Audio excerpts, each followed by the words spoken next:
apa, teori yang, biasanya digunakan untuk membahas tentang, gerakan sosial.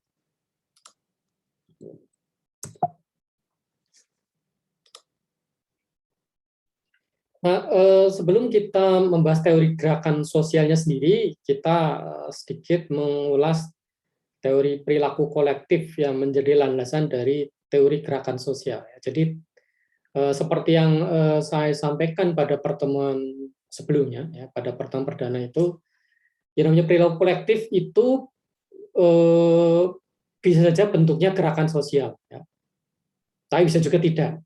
Sedangkan gerakan sosial itu pasti merupakan perilaku kolektif. Namun ada juga perilaku kolektif yang bukan gerakan sosial. Namun, meskipun demikian, menurut saya juga akan baik hakikatnya jika kita juga sedikit meninjau dari perilaku kolektif. Meskipun tidak semua perilaku kolektif itu dapat dikatakan sebagai gerakan sosial. Nah, ini pengertian dasarnya yang sudah saya sampaikan pada pertemuan sebelumnya, yaitu serangan perilaku yang bermacam-macam yang melibatkan banyak orang. Ya. Jadi bukan hanya satu jenis perilaku, tapi bermacam-macam perilakunya, bahkan berangkaian perilaku itu, di mana masing-masing perilaku itu melibatkan banyak orang ya. Jadi ada rangkaian perilaku, ya, bermacam-macam perilaku yang mungkin jenis perilakunya beda-beda, tapi melibatkan banyak orang. Nah, itu pengertiannya yang dasar ya. Sedangkan pengertiannya khusus atau pengertian yang lebih spesifik adalah ini perilaku yang relatif spontan dan relatif tidak terstruktur ya. Relatif tidak terstruktur, hampir tanpa struktur dari sekelompok besar orang yang bertindak dengan atau dipengaruhi oleh orang-orang lainnya. Nah, ini kolektif itu definisinya secara spesifik seperti itu ya, sifatnya spontan, ya, agak tidak terstruktur, yang melakukan adalah sekelompok besar orang, tapi mereka melakukan itu terpengaruh oleh orang-orang lainnya. Ya, ya mudah-mudahan bisa membayangkan ya, Mas, ini definisi yang masih agak abstrak ya, tapi ini kan sudah jelas ya, spontan, relatif tidak terstruktur, artinya tidak ada yang mengatur ya. Itu ada sekelompok besar orang yang melakukan perilaku itu dan mereka terpengaruh oleh orang-orang lainnya yang bisa saja mereka kenal, bisa juga tidak mereka kenal. Nah, ini kalau kita sudah bicara bentuk, baru kita bisa, oh iya ternyata ini sebagai perilaku aktif. Jadi bentuknya ada namanya kerumunan, ada kerusuhan, ada perilaku bencana. Nah, kemudian yang keempat gerakan sosial ya. Dan lihat ini bentuknya tidak mesti gerakan sosial perilaku kolektif ini, tapi ada juga kerumunan, kerusuhan, perilaku bencana. Nah, kerumunan jelas ya, kerumunan spontan dan tidak ada struktur. Misalnya mungkin kita mendengar berita beberapa bulan lalu atau setahun lalu juga pernah, yaitu ketika ada satu gerai makanan cepat saji yang populer, McDonald ya ditutup ya di Jakarta kalau salah ya, tahun lalu ya, di satu tempat namanya Sarinah ya, di Hotel Sarinah ya. Mungkin bagi yang ada di Jakarta atau pernah Jakarta mungkin tahu tempatnya di mana Hotel Sarinah itu, dan itu memang ada gerai McDonald situ, ada restoran McDonald situ, kemudian ditutup ya. Dan itu cukup besar ya McDonald itu. Saya kelihatannya pernah ke sana tahun 2001, 2002 ya kalau salah ya. Waktu itu ada namanya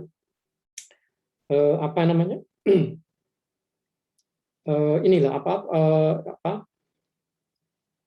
saya lupa istilahnya makan semuanya ya. Jadi saya lupa istilahnya, ada spesifik dalam bahasa Inggris, saya lupa, malam mendadak lupa ya. Jadi kita membayar sejumlah tertentu, 100.000, kita boleh makan semuanya di situ ya. Ya, tidak perlu pesan satu, tapi makan semuanya di situ ya. Kalau salah, saya lupa namanya itu apa itu. Nah, itu ditutup ya tahun kemarin. Nah, ketika ada penutupan itu, ternyata ada kerumunan orang yang berduyun-duyun ya. Mungkin kan ini malam terakhir ya, malam penutupan, hari terakhir itu buka, orang ramai-ramai, padahal ini pada masa pandemi gitu ya. Nah, ini spontan, artinya tidak direncanakan. Orang itu, oh ya, itu tutup ya, wah saya pernah makan di situ, ya udah saya kesana aja, kangen-kangenan makan yang terakhir kali di tempat situ, malah beramai-ramai orang datang itu, spontan ya, tidak struktur artinya tidak ada pengaturan, bahkan dari restoran sendiri tidak mengatur, oh ini nanti pakai nomor undian atau pakai apa sehingga tidak berkerumun, tidak dilakukan seperti itu ya. Nah ini sekelompok orang yang bertindak, nah tindakan mereka dipengaruhi oleh orang lain ya. Jadi tindakan orang berduyun-duyun ke gerai McDonald di Hotel Sarinah di Jakarta itu berduyun-duyun dipengaruhi oleh orang lain. Siapa ya? Tentunya yang punya restoran tadi gitu ya. Jadi dia beberapa hari sebelum hari H itu dia menemukan di media sosial ini mau tutup jam sekian hari ini gitu ya. Nah itu yang disebut sebagai kerumunan ya. Atau yang lainnya misalnya yang biasanya ada di tiap perayaan hari besar ya, hari-hari nasional yang sekarang tidak ya karena sedang pandemi, ada perayaan 17 Agustus, kemudian perayaan ulang tahun kota, kabupaten, itu kerumunan. Kemudian ada kerusuhan. Nah, kerusuhan juga iya spontan dan tidak terstruktur ya. Meskipun tahun 98 ada juga pelaku kerusuhan yang tidak spontan ya, ada juga ya karena saya tidak tahu kalian sudah lahir atau belum ya 98 ya. Mungkin belum ya. Jadi tapi orang tua kalian bisa cerita bahwa misalnya ada kelompok-kelompok tertentu yang sengaja menyasar ya, menyerang tempat-tempat makan orang-orang keturunan Tionghoa ya. Bahkan mereka bukan saja menyerang tapi juga memperkosa perempuan-perempuan itu ya. Tapi ada itu terstruktur karena misalnya cara bergerak mereka itu tertata rapi, rambut mereka itu rata rambut pendek ya, rambutnya pendek semua itu ya. Nah, ini terstruktur itu ya. Tapi sebagian besar itu tidak struktur ya, orang ramai-ramai menjarak toko dan seterusnya itu tidak struktur ya. Nah, mereka terpengaruh oleh orang lain siapa ya? Tentunya tindakan mereka misalnya menyebabkan kematian 13 mahasiswa ya, 13 mahasiswa, 13 berapa sih lupa, 5 pokoknya banyak mahasiswa ya, ada belasan saya lupa jumlahnya ya. Tanggal 13 Mei ya, 12 sampai 13 Mei 98 itu ada ketika mahasiswa demonstrasi ya, ternyata ada penembakan yang menyebabkan beberapa mahasiswa itu meninggal yang sampai sekarang ini belum tahu persisnya pelakunya siapa sebetulnya gitu ya. Persisnya siapa yang melakukan itu ya. Kalau dari aparat yang mana, kalau ada jenderal siapa ya. Itu yang melakukan, mereka yang melakukan itu ya. Memang ada hukuman kepada waktu itu Jenderal Prabowo tapi kan tidak dieksekusi hukumannya gitu ya, sehingga melenggang kangkung bahkan sampai menjadi calon presiden gitu ya. Nah ini tapi sebagian besar itu ada setelah ada penembakan itu kemudian ada kerusuhan. Jadi kerusuhan itu adalah respon dari tindakan keras yang dilakukan oleh aparat kepada demonstrasi mahasiswa. Ya. Jika muncul kerusuhan. Ya. Meskipun mahasiswa jelas tidak menginginkan kerusuhan, ya, jelas mahasiswa tidak menginginkan kerusuhan jelas, tetapi kekerasan yang berlaku pada mereka menimbulkan reaksi yang tidak disangka-sangka oleh siapapun, yaitu ada kerusuhan, orang melakukan penjarahan dan seterusnya gitu ya. Nah, kemudian perilaku bencana. Ini perilaku bencana juga perilaku bencana ini yang masuk perilaku bencana adalah ketika ini apapun dilakukan oleh orang ketika terjadi bencana ya, baik itu menjelang, pada saat ataupun sudah bencana, itu perilaku bencana. Yang macam-macam juga ya, ada misalnya ya jelas pasti sebagian besar mengungsi ya, tapi juga ada yang memanfaatkan situasi ya. Misalnya ketika sebagian besar orang mengungsi dia tadi seperti kerusuhan menjarah rumah, menjarah toko yang ditinggal pemiliknya yang mengungsi dan seterusnya. Ya. Kemudian perilaku ketika mengungsi itu juga macam-macam. Ya. Ada yang pasrah, ada yang aktif, ada yang macam-macam ya. Saya sendiri belum pernah meneliti tentang itu sehingga tidak bisa tidak bisa cerita banyak ya. Kemudian pasca bencana, misalnya orang kembali ke rumahnya yang sudah hancur atau memilih menetap di hunian sementara atau pindah ke tempat saudaranya atau keluarga di tempat yang jauh, macam-macam juga perilaku. Nah ini jelas perilaku bencana ini mereka lakukan itu kan bukan merespon dari bencananya, bukan, tapi merespon dari apa yang dilakukan oleh orang-orang lain, misalnya pemerintah ya. Kalau misalnya pemerintah itu sigap ya, kemudian ada bencana langsung misalnya toko-toko itu dijaga ya. Ini tidak akan muncul perilaku penjarahan misalnya.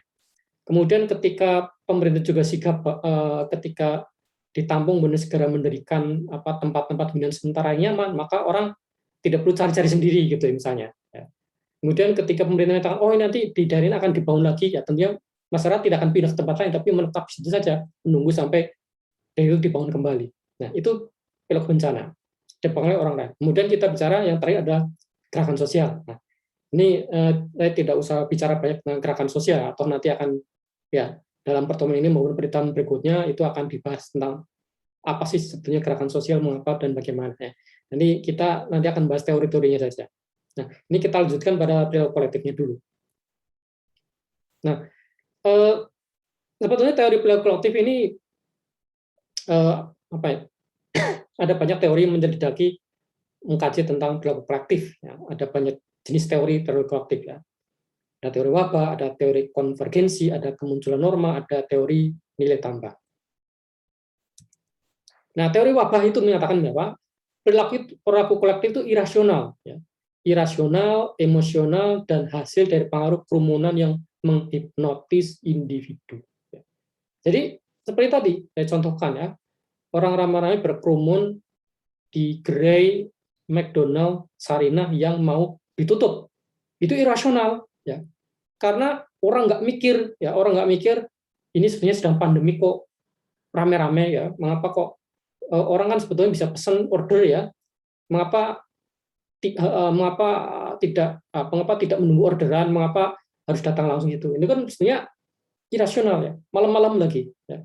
Emosional, jelas emosional. Jadi orang melakukan itu karena merasa ada kenangan, ya, di restoran McD, misalnya dia dulu itu pertama kali kencan di situ, ya, melamar pacarnya sehingga menjadi istri atau suaminya itu di situ, atau momen ketemu keluarga di situ, ya, emosional orang itu, sehingga kemudian orang rame-rame datang ke situ meskipun, ya, itu di masa pandemi, ya, seharusnya kan menghindari kerumunan, ya. Ya, kemudian ini di media sosial dikecam oleh banyak orang, oh ini klaster, ya, klaster baru. Ya. Nah, kemarin juga iya sebetulnya, ya, kalau salah ada restoran McDonald membagikan ini merchandise, membagikan merchandise gratis, merchandise-nya BTS. Nah, ini kan juga menimbulkan kerumunan, meskipun bukan kerumunan orang, ya, tapi bukan kerumunan penikmatnya, ya, tapi kerumunan driver, ya, kerumunan driver Gojek, Grab yang membelikan itu untuk pelanggan mereka.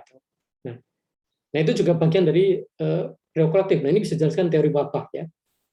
Jadi perilaku itu irasional, emosional, dan hasil dari pengaruh kerumunan yang menghipnotis individu. Ya. Misalnya dalam kerusuhan itu orang seringkali melakukan tindakan karena pengaruh kerumunan itu. Orang cuma di situ orang cuma melihat kerumunan, orang rame-rame, tahu-tahu tergerak, oh, wah itu orang-orang sedang menjaga toko elektronik, wah di situ ada banyak HP, ada banyak TV, saya ikut ngambil satu, atau nggak ada aparat yang menjaga, ambil satu HP lah, nggak ketahuan ini. Nah, ini karena tadi menghipnotis individu, ya. Padahal sehari-harinya orang itu, ya, dia bukan pencuri sama sekali, bukan pengutil, juga bukan orang yang menerima kan ada kelainan, ya, ada perilaku kelainan yang itu ingin buat orang itu ingin mengambil barang, ya. Mesti itu orang kaya, ya, orang kaya artis, tapi dia memang punya kleptomania, ya. Ini kan perilaku ini, ya. Itu kan kecenderungan psikologis, ya, semacam penyakit kejiwaan sebetulnya. Nah, meskipun bukan orang klepto, ya, bukan orang klepto, bukan pencuri, bukan orang baik-baik, ya, tapi karena kerumunan itu ramai-ramai menjarah, dia ikut juga mengambil barang, gitu, ya. Nah, ini pengaruh kerumunan itu bisa menghipnotis individu. Nah, kemudian yang kedua, ini berbeda, ya. Yang kedua itu namanya teori konvergensi. Ya. Jadi perilaku kolektif itu mencerminkan kepercayaan dan maksud yang sudah dimiliki individu sebelum bergabung. Ya. Jadi beda dengan teori wabah. Jadi teori wabah mengatakan bahwa orang itu melakukan tindakan karena terpengaruh perilaku kolektif, pengaruh kerumunan. Ya. Tapi teori konvergensi menyatakan bahwa ini orang memang sebelum dia bergabung dalam perilaku kolektif, dia sudah punya maksud tersendiri, dia sudah punya kepercayaan sendiri. Gitu. Jadi mungkin juga ketika dia bergabung dengan kerumunan, dia itu memang ingin memanfaatkan situasi, ya. Seperti tadi, memang pada dasarnya itu dia orang pengutil, ya. Memang dasarnya itu pencuri, ya. Memang dasarnya itu bukan pencuri hati, ya, bukan pencuri hati, ya. Memang dasarnya dia itu memang suka ngambil barang orang lain, tapi kemudian memanfaatkan situasi, ya. Karena biasanya dia memang ingin mencuri toko, tapi mungkin pengamanannya ketat, situ ada yang jaga, ya, sehingga dia tidak berani. Tapi ketika ada kerumunan yang menjarah, oh dia memang ya memang karena sudah maksud ya, sudah mengincar, jadi mungkin saja dia itu sengaja mengikuti kerumunan. Oke, itu kerumunan kemana? Oh, kerumunan itu ke toko ini ya, saya ikut. Sengaja misalnya kerumunan itu ke toko ini, saya nggak ngincar toko ini, saya ngincar toko yang lain. Nah, bisa saja dia memilih, jadi dia pilih-pilih gabung dengan kerumunan itu.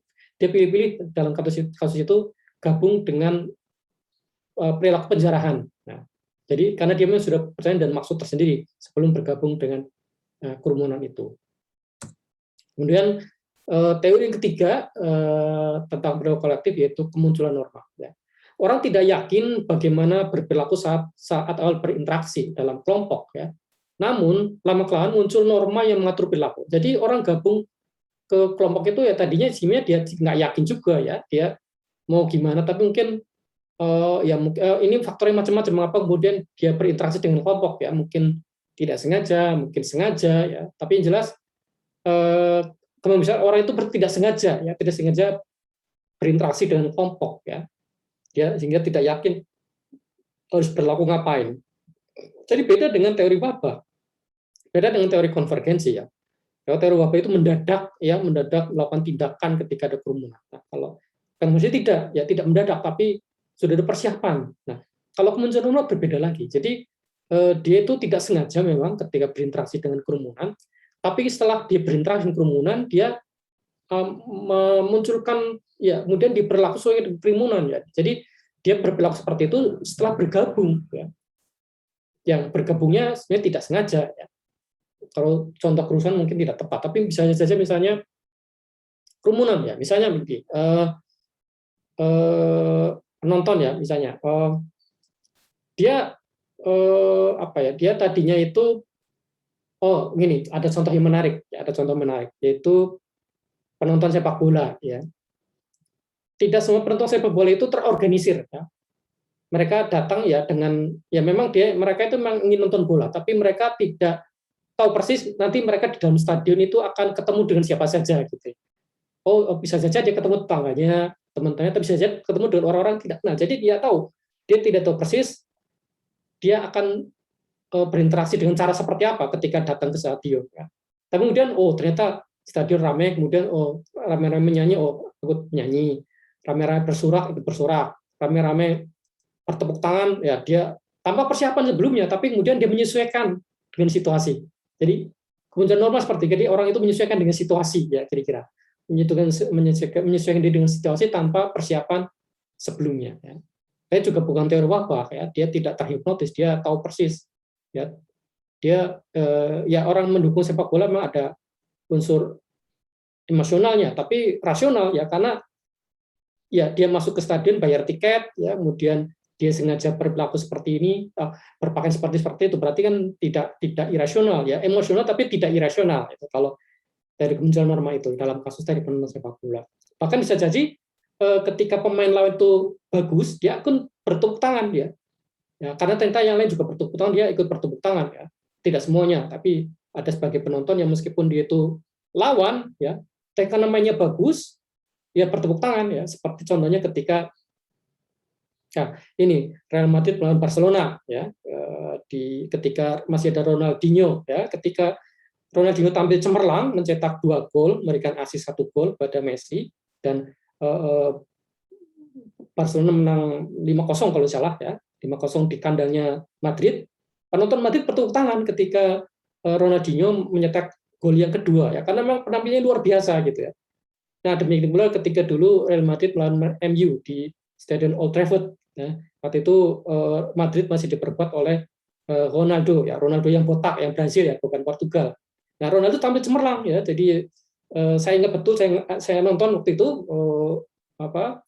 di sepanjang pertandingan sebetulnya Ronaldo dijaga ketat ya oleh back MU Rio Ferdinand waktu itu, tapi dia hanya mendapatkan 3 kesempatan, tapi di kesempatan sebenarnya jadi gol ya.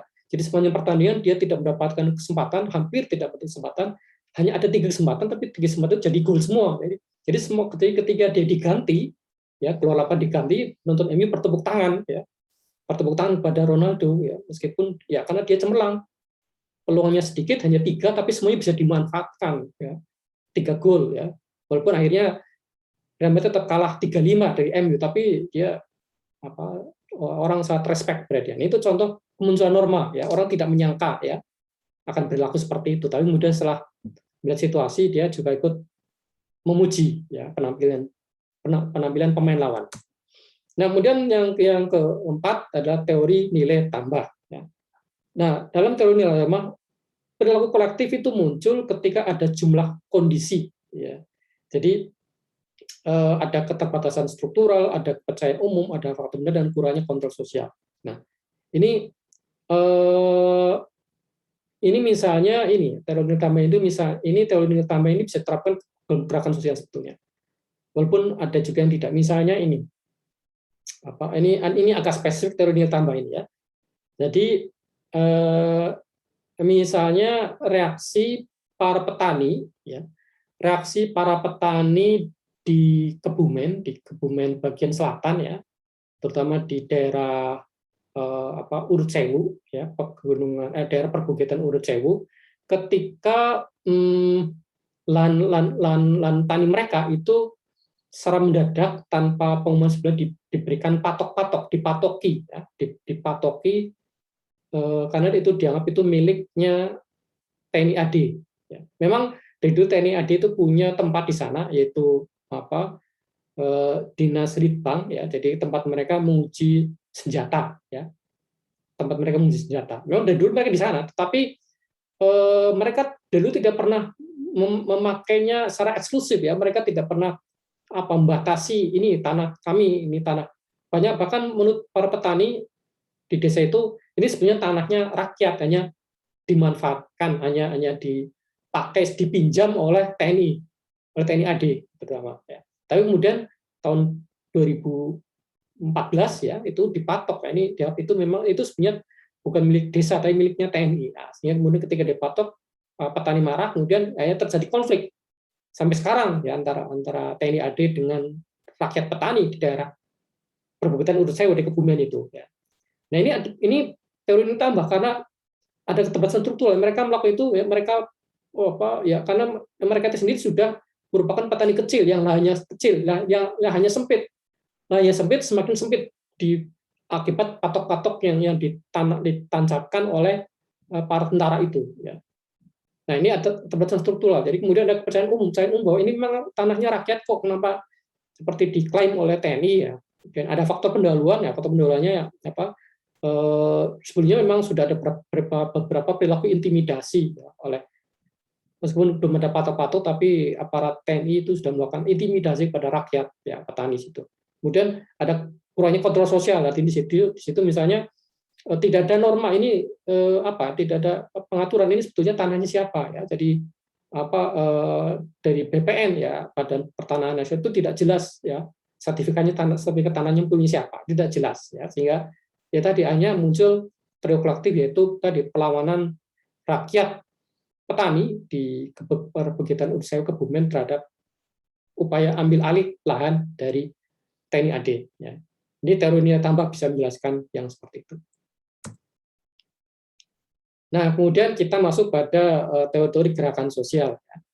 Meskipun tadi teori nilai tambah juga bisa ya masuk dalam rumpun teori gerakan sosial. Nah, teori pilihan rasional mengatakan bahwa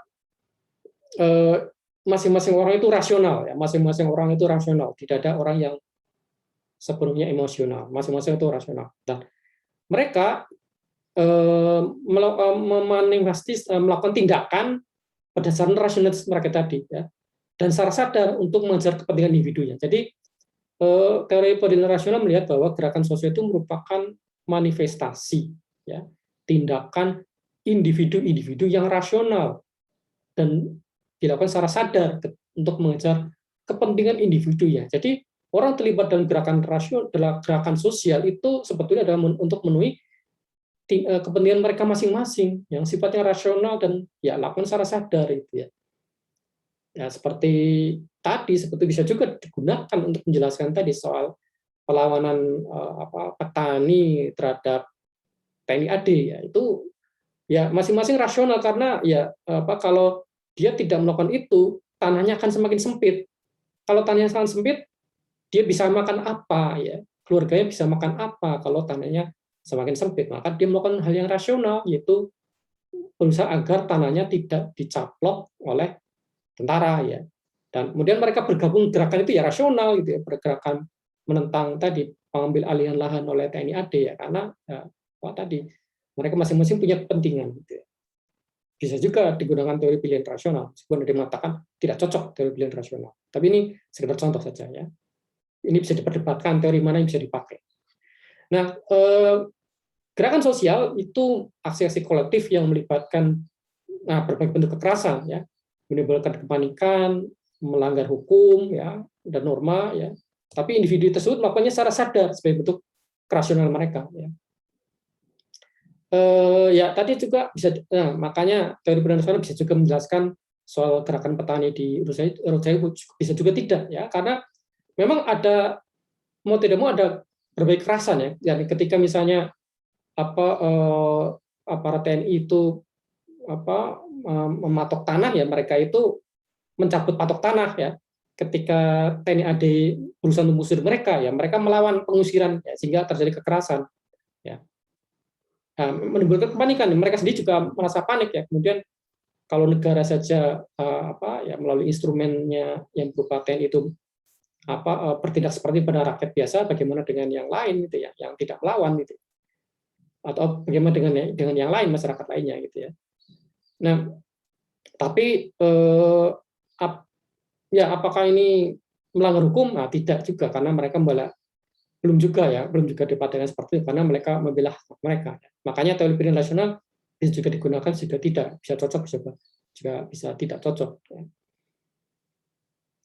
Nah, atau tadi menjelaskan misalnya tadi perilaku ini ketika orang ikut dalam satu gerakan sosial ya, misalnya mengikuti ini omnibus law ya, ini kan juga ada unsur melanggar hukum, misalnya kalau dalam peraturan hukum kan katanya jam 18.00 sudah berakhir, tapi kan banyak yang itu ya. Tapi melanggar hukum itu kadang-kadang bukan merupakan sebuah kejahatan ya, kadang-kadang malah tadi menunjukkan keadaban ya, karena ya sesuatu yang diperjuangkan itu kadang-kadang mau tidak mau memang sedikit melanggar hukum gitu ya. Nah, jadi tapi orang terlibat di situ karena secara rasional dia memilih, kan dia memiliki kepentingan untuk memperjuangkan itu, meskipun kepentingan juga kepentingannya banyak orang. Nah, jadi dari pilihan rasional dilakukan, jadi melihat bahwa gerakan sosial itu ya karena masyarakat sadar ada sesuatu yang memang perlu diperjuangkan ya, menimbulkan keadaan, dan memang ada yang diuntungkan dengan gerakan sosial tadi. Nah, ini namanya teori pilihan rasional. Nah, kemudian ada teori perjuangan kelas. Nah, ini tentunya kalian sudah mengenal baik ya sosok di balik ini ya, Karl Marx tentunya, di mana satu kalimatnya dari bukunya Manifesto Komunis itu ya, itu peradaban masyarakat tidak dapat dilepaskan dari sejarah perjuangan kelas ya. Jadi orang sepanjang ada pertentangan kelas ya, maka selalu terjadi perjuangan. Dan memang menurut Marx, masyarakat selalu terbagi menjadi dua kelas ya, kelas penindas dan kelas yang ditindas ya. Kelas penindas itu ya istilahnya bourgeois, kelas yang ditindas itu istilahnya proletar. Ya, jadi dalam konsep perjuangan kelas ini ya, ini itu gerakan sosial tumbuh dengan sendirinya ya. Dan ini gerakan sosial itu muncul secara spontan ketika terjadi penderitaan secara berkepanjangan gitu ya. Jadi misalnya ini yang di perlawanan terhadap pabrik semen di Kendeng itu ya. Jadi ini kan juga misalnya mengapa kemudian muncul gerakan sosial dalam bentuk ini, misalnya menyemen kaki ya, mungkin kalian pernah membaca ya 2 tahun lalu ada sekelompok petani perempuan dari daerah pegunungan Kendeng itu yang datang ke Jakarta, di depan istana itu kemudian menyemen kaki mereka ya, bahkan ada yang sempat mogok makan juga itu ya. Jadi mengapa mereka itu ya, karena memang ada penderitaan secara berkepanjangan mereka alami gitu ya.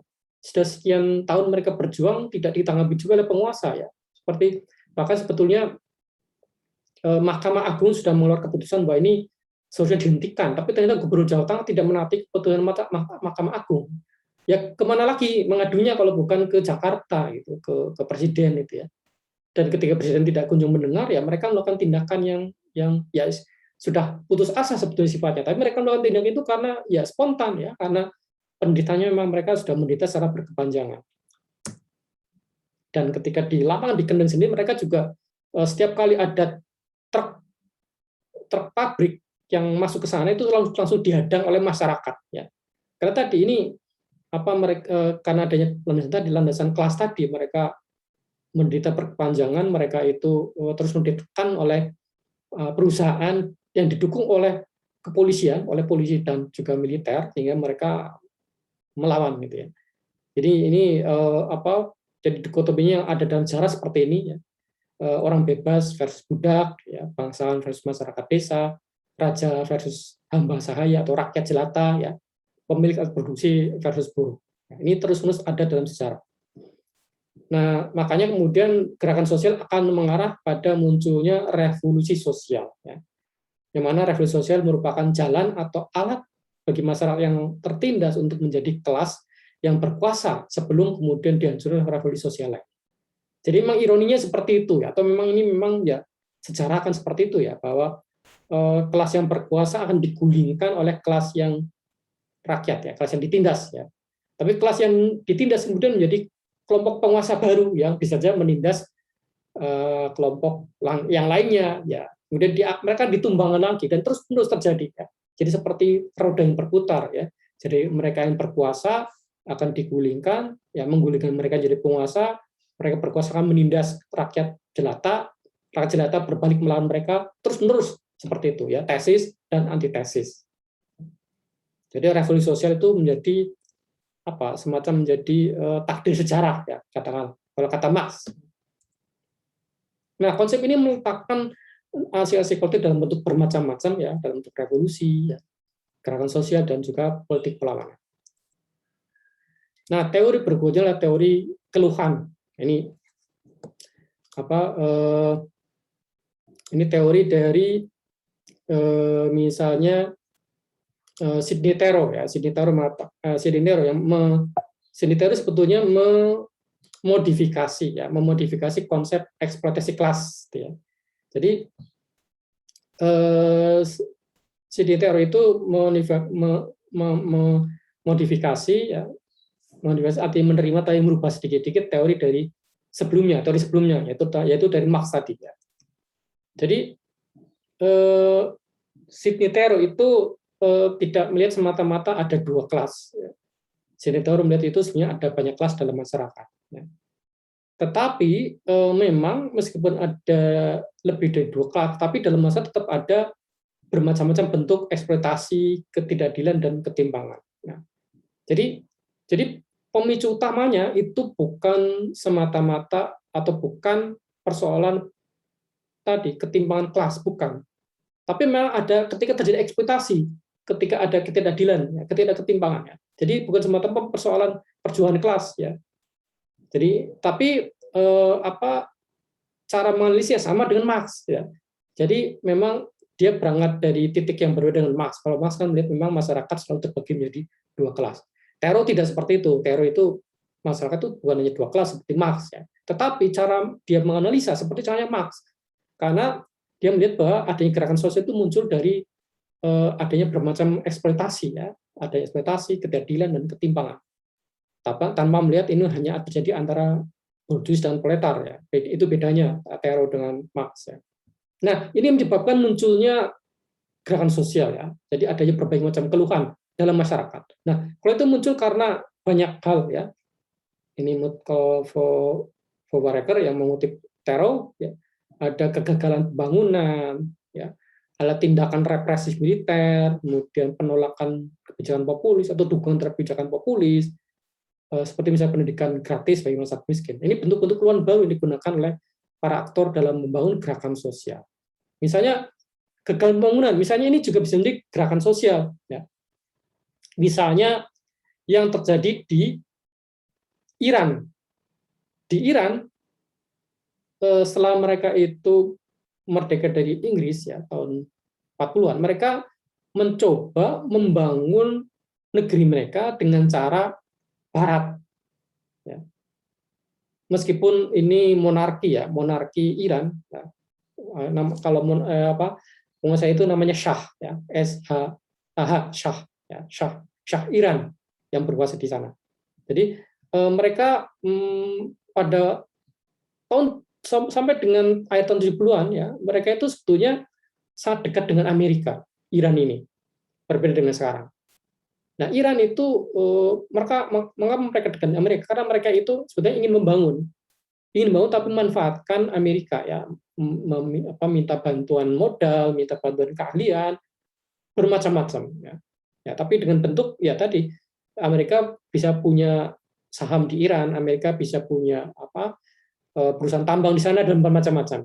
Nah, pembangunan yang dilaksanakan oleh rezim Shah Iran itu gagal karena misalnya semakin banyak munculkan ketimpangan, ya semakin banyak muncul orang miskin, semakin banyak orang yang sengsara, semakin banyak orang yang tapar, akhirnya muncul revolusi yang kebetulan berbasiskan agama, ya terutama yang menggerakkan adalah kelompok Syiah.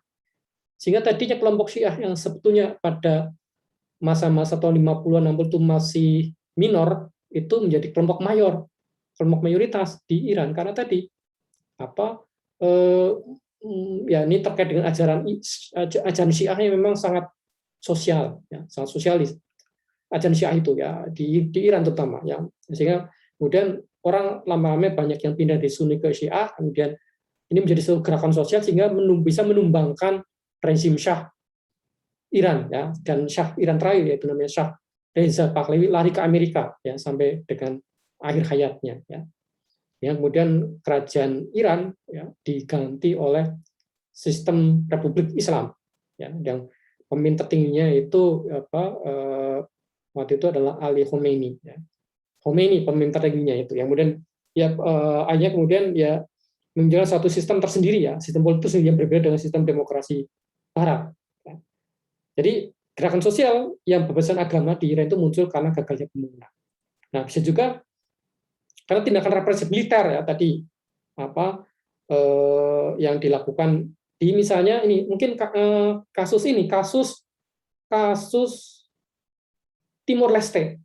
Nah, ini karena tindakan represif militer selama di sana akhirnya kemudian rakyat Timor Leste yang sebetulnya sebagian itu sudah bisa berbahasa Indonesia itu malah aspirasinya merdeka dari Indonesia gitu ya.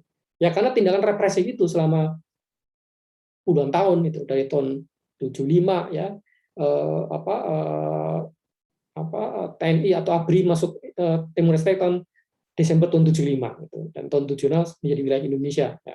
Jadi karena represi militer selama puluhan tahun akhirnya kemudian ya masyarakat Timor Leste yang sebetulnya sudah banyak mendapat manfaat di Indonesia ya, di sana sudah banyak dibangun jembatan, jalan ya, dari pemerintah Indonesia, tapi kemudian memilih untuk lepas dari Indonesia karena represi militer. Demikian juga yang terjadi di Papua sekarang ini ya. Jadi mengapa gerakan pembebasan Papua atau OPM ya, Audiensi Papua Merdeka itu ada yang mendukung dan cukup banyak rakyat Papua mendukung itu karena represi itu ya, andaikan saja penanganan terhadap adanya OPM ini adalah secara damai, dialog, sebetulnya tidak akan sampai banyak dukungan seperti ini ya. Sebenarnya sudah dirintis ya tahun ketika almarhum Abdurrahman Wahid itu menjadi presiden, itu pendekatannya berbeda, sama sekali tidak menggunakan represi militer, tapi ya dengan pendekatan kebudayaan, dialog kemanusiaan. Ini sebenarnya sudah mulai agak bisa melunakkan hati rakyat Papua, tapi kemudian beliau mendadak diganti ya, dengan cara-cara yang ya seperti itu ya, diganti sehingga kemudian kembali lagi kepada represi militer. Ketika Ibu Mega yang berkuasa, dilakukan operasi militer yang baru sehingga kemudian ya pertama-tama penderitaan rakyat Papua sampai dengan sekarang. Nah, itu penyebab kemudian muncul perlawanan gerakan sosial ya terhadap yang tadi memperjuangkan Papua Merdeka, memperjuangkan Timor Leste merdeka dan banyak lagi. Dan juga tadi mendorong munculnya rezim Republik Islam di Iran. Nah ini terjadi di Indonesia ya. Krisis ekonomi selalu menghasilkan berbagai keluhan ya. kekurangan makanan, pengangguran, naiknya harga barang, jatuhnya upah pekerja, ini mendorong aksi kekerasan kolektif. Jadi teori keluhan menurut saya sangat tepat digunakan untuk menjelaskan sebagian penyebab dari reformasi tahun 98. Sebagian saja ya. Karena memang betul krisis moneter tahun 97 menyebabkan orang banyak kekurangan makanan, harga, kemudian karena kedelai kita itu banyak yang impor, maka adanya krisis moneter membuat harga impor itu tinggi. Harga impor tinggi membuat semua jenis makanan yang dihasilkan dari kedelai itu naik harganya, ya, sehingga termasuk mendoan juga naik. Mendoan yang jadi makan rakyat itu kan sebetulnya impor banyak kan kedelai gitu ya. Nah, harga kedelai itu naik, maka kemudian harga mendoan juga naik gitu ya. Rakyat tidak bisa beli itu ya. Hanya kemudian krisis di mana-mana, orang banyak yang nganggur, harga barang naik, hanya mahasiswa turun tangan, gerak. Nah, hanya kemudian timbul gerakan sosial. Yang tadi belum coba macam-macam, bisa juga tadi ada muncul kerusuhan juga ya. Jadi tidak semua gerakan sosial bisa dijelaskan hanya dengan satu teori. Ya.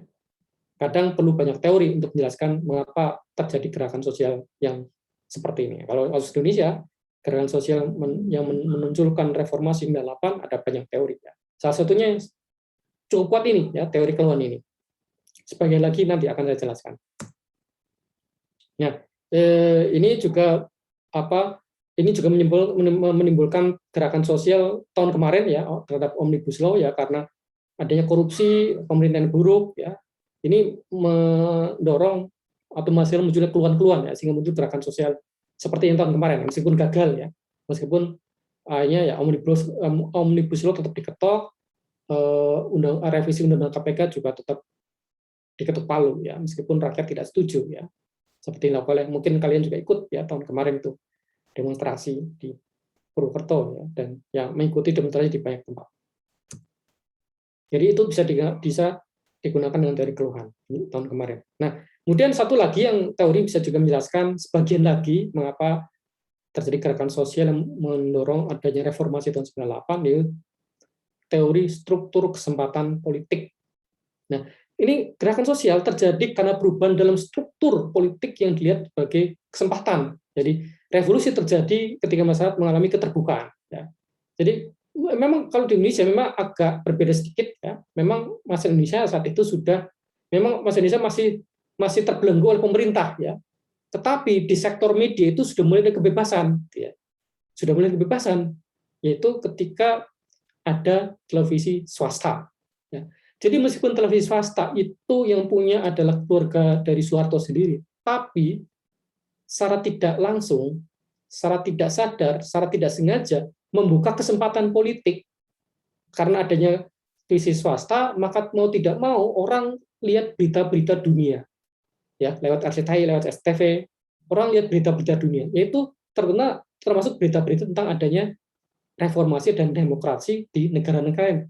Masalah terpicu ya, masyarakat kemudian di Filipina bisa ada demokrasi, di Filipina bisa menggulingkan presidennya, mengapa di sini kita tidak? Itu terpicu. Kemudian yang penting lagi, muncul satu bentuk keterbukaan yang belum ada sebelumnya, yaitu munculnya internet.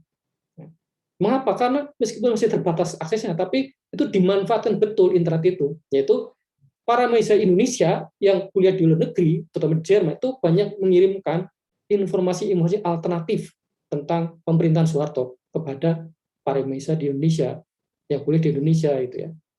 Nah, tentunya banyak berita-berita dari teman-teman mereka di Jerman, di Amerika itu di-print, dijual dalam bentuk buletin ya. Di Unsur juga malam di Visip juga pernah Visip Unsur ya. Jadi ada kakak kelas kali ini jualan itu apa? Jadi dia salah satu bisnisnya itu jualan tadi selebaran dari internet tentang misalnya korupsi Soeharto ya, pelanggaran HAM di Papua, pelanggaran HAM di Timur Timur. Nah, itu yang dijual rutin alternatif jual ya, bayar Rp500.000 kalau sampai itu ya. Sehingga kemudian ya ini bentuk keterbukaan meskipun sekarang masih tertekan masyarakat Indonesia. Tapi ada kesempatan dimanfaatkan ya, kesempatan dari adanya revolusi teknologi dalam bentuk internet. Akses terhadap lembaga politik terbuka. Ini dalam arti begini, dalam arti ini ternyata beberapa orang di lembaga politik waktu itu sudah mulai membuka kesempatan terhadap adanya pilihan lain di luar presiden yang ada pada masa itu. Ya. Nah, keseimbangan politik pecah, keseimbangan baru belum terbangun. Jadi dulu Presiden Soeharto yang ditopang oleh banyak pihak, sekarang pada saat itu mulai keropos nopangnya ya. ABRI itu sudah mulai lunak terhadap mahasiswa sehingga dia itu memberi kesempatan kepada mahasiswa. Partai Golongan Karya malah ketua umum partainya menjadi ketua MPR malah menyatakan presiden harus mundur. Wah, ini luar biasa gitu ya. Mantan Menteri Penerangan ya waktu itu ketua MPR Harmoko yang baru meninggal beberapa bulan lalu itu menyatakan sebaiknya presiden mundur ya, agar krisis politik itu bisa selesaikan. Ini keseimbangan politik pecah. Nah, para elit berkonflik hebat tadi, contoh tadi konflik. Jadi waktu itu juga presiden beri kesempatan ada perubahan kabinet, tokoh-tokoh reformis masuk dalam kabinet, dimasukkan dalam kabinet, ternyata banyak yang menolak. Ya, ada konflik antara elit politik ya. Jadi Almarhum Harmoko yang tadinya adalah bawahan Soeharto menolak untuk mendukung. Ya. Ini membuka peluang bagi pelaku perubahan. Nah, para perubahan digandeng oleh para elit dalam sistem untuk melakukan perubahan. Jadi ada untuk menggandeng itu meskipun gagal ya. Nah, hingga kemudian akhirnya muncul kesempatan adanya perubahan politik. Nah, ini ya seperti ini ya kira-kira. Jadi di luar itu mahasiswa melakukan demonstrasi ya sampai bisa menduduki kompleks gedung MPR DPR. Jadi luar biasa ini. Jadi kalau sekarang tidak bisa kita bayangkan ya mahasiswa bisa menduduki gedung MPR DPR dari tahun 98 ya. Ya karena Pak ABRI sebagai yang seharusnya menjaga keamanan malah membiarkan mahasiswa masuk ke gedung itu ya kompleks. Jadi makanya kemudian dikatakan tadi para elit sudah ada konflik ya. Jadi ABRI tidak lagi mendukung Presiden Soeharto. Nah, kemudian tadinya ini kedua beliau ini ada almarhum Abdul Hamid dan Abdurrahman dan almarhum Nurholis Majid diajak bergabung dalam komite reformasi yang dibentuk oleh Presiden untuk mendorong perubahan. Tapi gagal, mereka berdua tidak mau. Jika mau tidak mau, ujungnya adalah ini ya. Beliau membacakan pidato pengunduran dirinya sebagai presiden. Otomatis menjadi penggantinya lah wakil presiden yaitu almarhum B.J. Habibie ya. Jadi ini bentuk-bentuk dari ini Oh ya di sini juga ada gambarnya ini saya tidak kelihatan ya ini ketika Presiden Soeharto, almarhum Presiden Soeharto mengumpulkan para tokoh reformasi untuk bersama-sama itu melakukan reformasi ya, sama-sama melakukan perubahan. Tapi mereka menolak ya, setelah beberapa hari karena melihat demonstrasi mahasiswa semakin kuat, mereka akhirnya menolak untuk bergabung. Ya. Sampai akhirnya kemudian memaksa Soeharto untuk mengundurkan diri. Nah, ini contoh teori struktur kesempatan politik. Nah, yang berikutnya teori struktur mobilisasi sumber daya. Nah, kalau ini tidak ada kaitan dengan kelompok elit ya, teori struktur mobilisasi sumber daya ini jadi teori struktur mobilisasi sumber daya itu melihat bahwa gerakan sosial merupakan upaya sengaja dan sukarela untuk mengorganisasi individu untuk bertindak bersama. Ini banyak untuknya.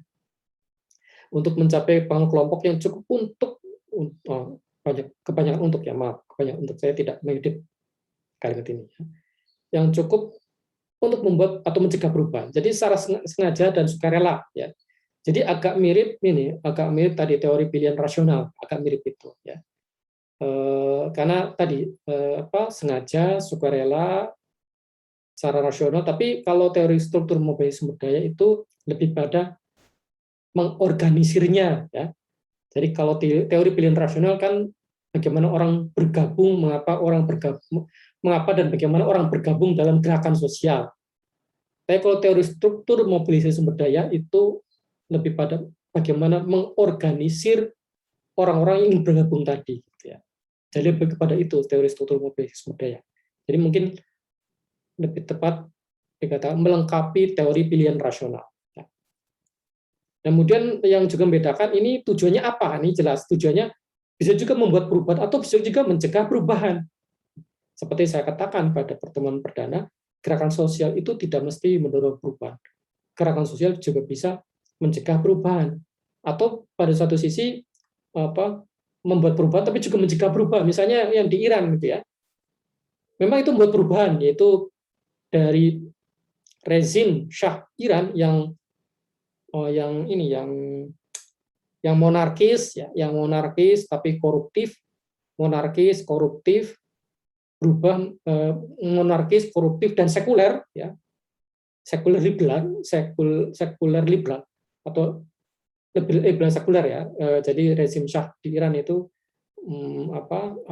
koruptif, manipulatif, monarkis serta liberal sekuler, itu dirubah menjadi Republik Islam ya, yang berdasarkan prinsip-prinsip keislaman terutama ajaran Syiah ya. Memang itu ada perubahan, tapi juga mencegah perubahan, yaitu tadi juga perubahan karena rezim yang kemudian berkuasa di Iran itu rezim yang konservatif ya. Konservatif dalam arti tidak ingin ada yang berbeda pendapat dengan mereka.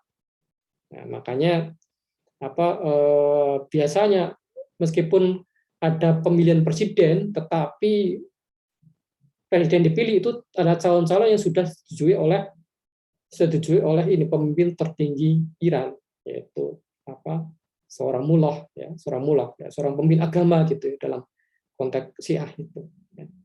Nah ini dia membuat sekaligus mencegah perubahan, ya, membuat perubahan, tapi mencegah perubahan karena rezimnya adalah rezim yang konservatif. Gitu ya. Nah, termasuk Taliban kemarin juga mencegah perubahan, mendorong perubahan karena ya jelas ada perubahan ya di Afghanistan sekarang ya. Dari rezim politik yang tadinya itu Amerika Serikat menjadi rezim politik, menjadi rezim yang Islamis, tapi juga mencegah perubahan karena sangat konservatif Taliban ini. Gitu. Nah, struktur mobilisasi itu adalah cara-cara kelompok gerakan sosial melebur dalam aksi kolektif, ya, termasuk dalam taktik gerakan dan bentuk organisasinya. Nah, ini teori struktur mobilisasi sumber daya. Teori struktur mobilisasi sumber daya ternyata juga bisa dimanfaatkan untuk melihat sebagian lagi penyebab dari gerakan sosial yang menumbangkan Soeharto atau gerakan sosial reformasi 98. Karena di situ dalam konteks gerakan mahasiswa ya, dalam konteks gerakan mahasiswa itu sebetulnya ini ada banyak kelompok yang berbeda-beda ideologi dalam gerakan mahasiswa tahun 98. Sebetulnya ada banyak sekali. Bahkan kadang-kadang sehari-hari itu sebenarnya saling bertentangan antara kelompok mahasiswa ini. Tetapi ada kepentingan bersama ya. Sehingga orang mahasiswa itu untuk sementara melupakan perbedaan. Ya. Jadi yang penting adalah bagaimana mereka melebur dalam aksi kolektif tadi. Jadi bagaimana caranya mengorganisir demonstrasi siapa yang memimpin gitu ya. Nah, jadi taktik gerakannya seperti apa, bentuk organisasi seperti apa itu memang ada yang mengatur ya. Kalau di Purwokerto itu ada yang namanya FAMPR ya, Front Aksi Mahasiswa Purwokerto dan Rakyat ya. FAM itu sangat terkenal. FAMPR itu atau gerakannya ada banyak yang dan masih banyak di Purwokerto juga ya. Ada yang menjadi aktivis ya, salah satunya mungkin kalian selain mendengar itu Mas Barit Hardianto ya, LPPSLH ya, yang mungkin ada banyak teman kalian yang ikut magang di LPPSLH. Nah, salah satu penggerak LPPSLH itu Mas Barit, dan Mas Barit adalah koordinator ya FAMPR, Front Aksi Mahasiswa Purwokerto ya. R-nya untuk reformasi, saya bukan rakyat. Front Aksi Mahasiswa Purwokerto untuk rakyat, untuk reformasi ya, sorry. Jadi ini bagaimana bergerak itu juga diatur betul ya. Termasuk ya salah satu taktiknya adalah termasuk juga ikut ini meminta dukungan dari rektorat. Nah, ini luar biasa. Meminta dukungan dari rektorat Unsud untuk ya paling tidak memfasilitasi demonstrasi menuntut reformasi gitu ya. Sehingga saya ingat betul tanggal 20 Mei 98 itu rektor Unsud orasi. Luar biasa ya. Rektor Unsud orasi dalam demonstrasi mahasiswa. Nggak pernah kan rektor Unsud biasanya kan kalau ada mahasiswa demo malah tidak menemui yang menemui wakil rektor 3 ya, atau yang lain. Tapi ini malah ikut orasi di mahasiswa ya. Ya karena tadi tuntutannya bukan ke rektor tapi tuntutannya agar presiden itu mundur ya. Tanggal 20 Mei 98 itu ingat betul ya. Rektor Unsud waktu itu Profesor Rubianto Misman yang alhamdulillah beliau masih hidup ya, masih segar, masih sehat ya, kemudian meskipun sudah 75 tahun lebih ya. Rumah beliau ada di Grendeng ya, di lapangan Grendeng itu ya, persis di samping lapangan Grendeng itu rumah beliau. Ya, itu termasuk, jadi itu salah satu taktiknya waktu itu ya, ikut mengajak melibatkan dosen dan rektorat pada masa itu. Itu teori struktur mobilisasi sumber daya. Nah, ini struktur mobilisasi dapat bersifat informal, dapat bersifat formal. Jadi informal dan formal. Dan itu sebabnya maka kalau saya katakan ya, wakil rektor 3 ya, wakil rektor kemahasiswaan terbaik adalah zaman tahun 98, yaitu Bapak Komari ya, SH ya, beliau sudah pensiun ya, dulu Fakultas Hukum ya.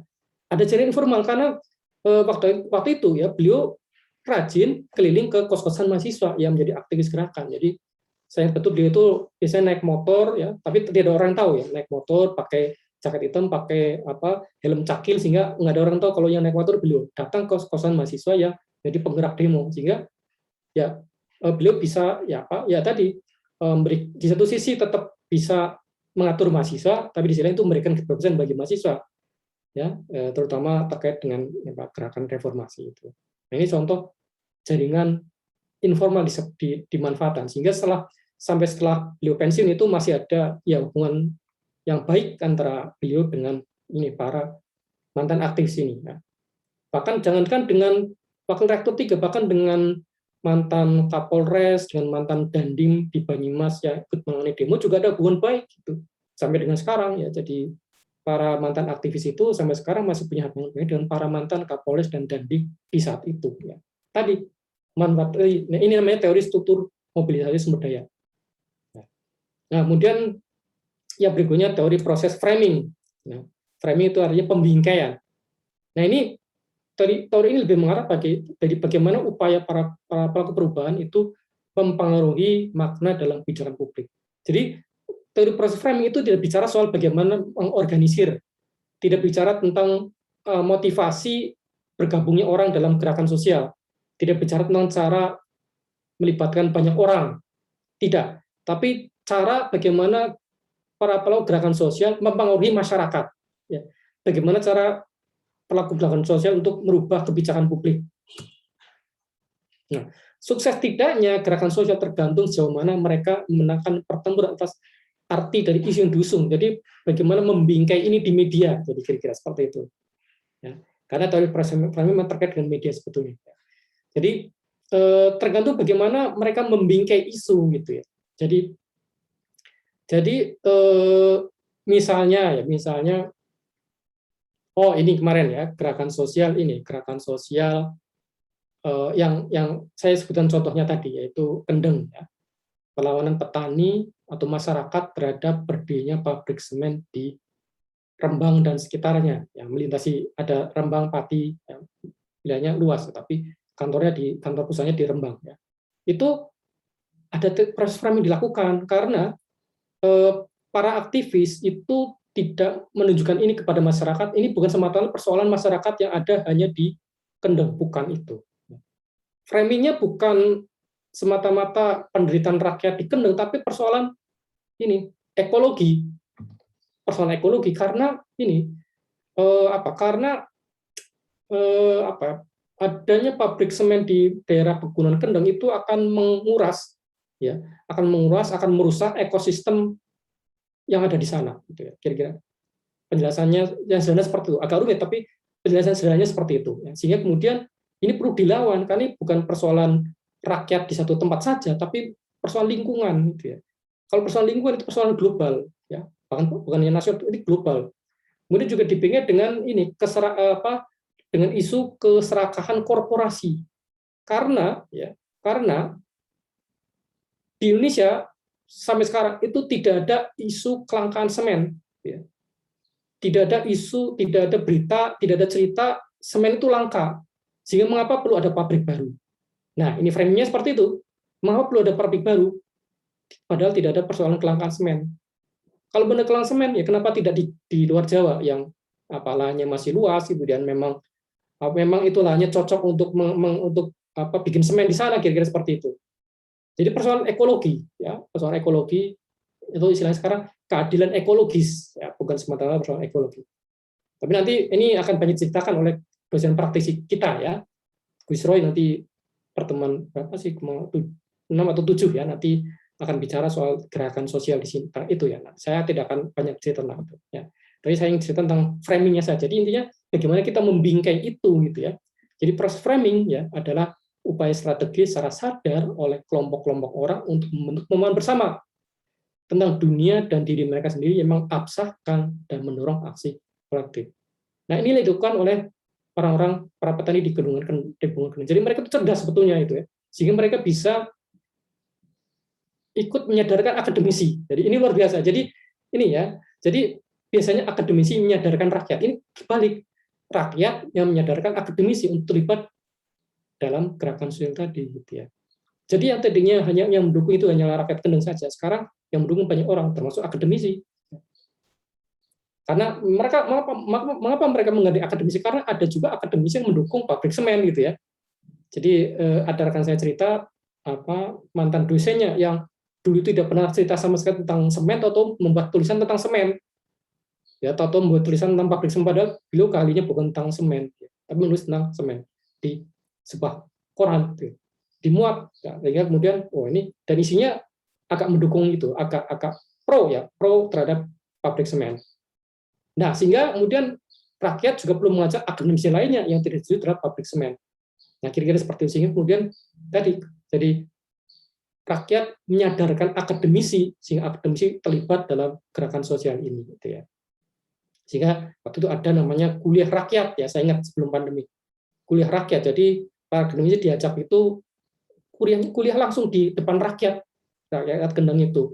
Berikan pemahaman, pencerahan mengapa perlu ditolak ada yang pabrik semen. Meskipun mereka sudah sadar, tapi semakin menguatkan rakyat dalam menolak pabrik semen itu.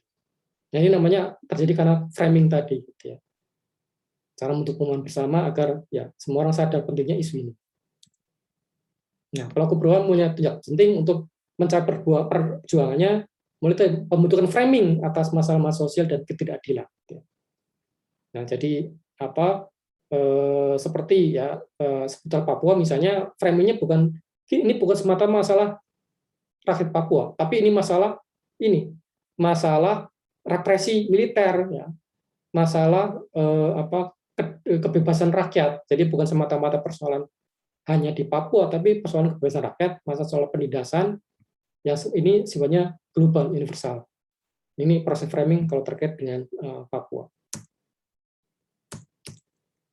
Nah, ini jadi ini saya lebih menguraikan tadi ya. Jadi gerakan sosial kesuksesannya itu tergantung dari bagaimana para aktivis membingkai isu-isu ketidakadilan ya, dalam bahasa yang mudah dipahami oleh masyarakat dan diinterpretasikan dengan benar oleh para partisipannya sehingga menjadi faktor penggerak utama aksi-aksi politik dan gerakan.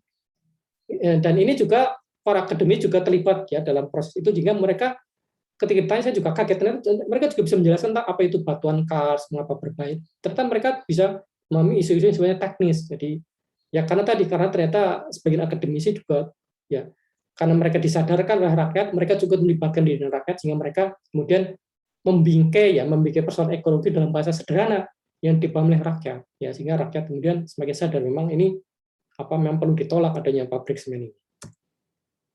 Nah, untuk mencapai kelompok sasaran ya atau gerakan membutuhkan alat menjalankan framing tadi ya termasuk akademisi juga alat di sini ya, menjadi alat tapi dalam artian baik ya.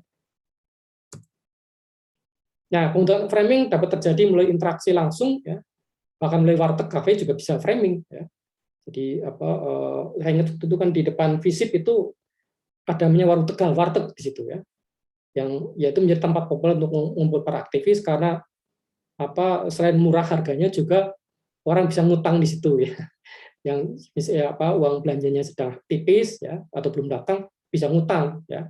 Dan ya karena Pak Warteg itu sadar betul dengan isu ketidakadilan, bahkan beliau juga terlibat dalam upaya memperjuangkan ketidakadilan, memperjuangkan keadilan ya. Beliau memberikan kesempatan ngutang itu ya dalam rangka membantu aktivis mahasiswa, karena Pak Warteg juga sadar yang diperjuangkan mahasiswa adalah penting juga bagi rakyat ya. Nah, Pak Warteg terakhir adalah Mbah Slamet yang meninggal tahun kemarin ya. Mungkin ada yang pernah ketemu dengan Mbak Slamet. Nah, dan juga melalui media ya, guna mensosialisasikan isu agar mereka tertarik untuk terlibat dalam gerakan. Jadi media merupakan target utama bagi framing ini. Nah, berikutnya teori repertoire, ya, repertoire dari namanya British namanya Charles Tilly. Ya, jadi, nah, kalau ini lebih apa ya, lebih umum ya teori repertoire ini menjelaskan bagaimana tumbuh dan berkembangnya gerakan sosial. Nah, teori repertoire lebih umum ya, umum, tetapi ada yang khusus ya. Yang khusus adalah dia secara spesifik membahas alat-alat yang dapat dipergunakan oleh kelompok masyarakat untuk mencapai keinginan mereka. Ya. Jadi ini merupakan repertoire tadi, alat-alat ya, alat-alat digunakan untuk mencapai perjuangan mereka. Yang bukan sekedar framing gitu ya. Kalau framing terbatas pada alat yang digunakan adalah framing gitu. Padahal framing bukan satu-satunya alat. Kalau repertoire ada banyak alat yang dapat digunakan untuk mencapai kesuksesan gerakan sosial. Nah, tapi tujuan dari penggunaan alat itu adalah penciptaan budaya. Jadi penggunaan alat itu bukan semata untuk mencapai tujuan, tapi untuk menciptakan budaya tanding, budaya melawan dalam gerakan sosial ini. Nah, jadi repertoire atau perjuangan itu muncul dari sebuah perjuangan. Nah, jadi bahkan alat yang dipergunakan itu digunakan untuk menarik perhatian. Gitu. Aksi atau seseorang untuk perjuangan kelompoknya, kemudian menjadi perhatian dunia politik, perusahaan itu protes sehingga negara ikut bertindak. Jadi salah satu alat yang banyak disarankan dalam teori repertoire adalah demonstrasi ke jalan. Karena adanya demonstrasi ke jalan itu memang tidak akan langsung merubah kebijakan memang ya. Charles Tilly sadar betul bahwa demonstrasi tidak langsung bisa merubah kebijakan, tidak langsung kebijakan ganti. Tapi ketika demonstrasi keturun ke jalan itu kemudian menjadi perhatian banyak orang, menjadi perhatian politisi, sehingga kemudian perusahaan itu diprotes oleh politisi, sehingga kemudian ya negara bertindak. Jadi ini tidak langsung ya, tapi jadi ibaratnya menabuh gendang untuk menimbulkan keributan sehingga banyak orang tertarik, sehingga memperingatkan bahwa ini gendang ini rusak, gitu, kira-kira seperti itu. Jadi memutar, strategi memutar. Jadi demonstrasi untuk menarik perhatian, termasuk dunia politik, sehingga kemudian negara membuat kebijakan yang menekan perusahaan, kira-kira seperti itu.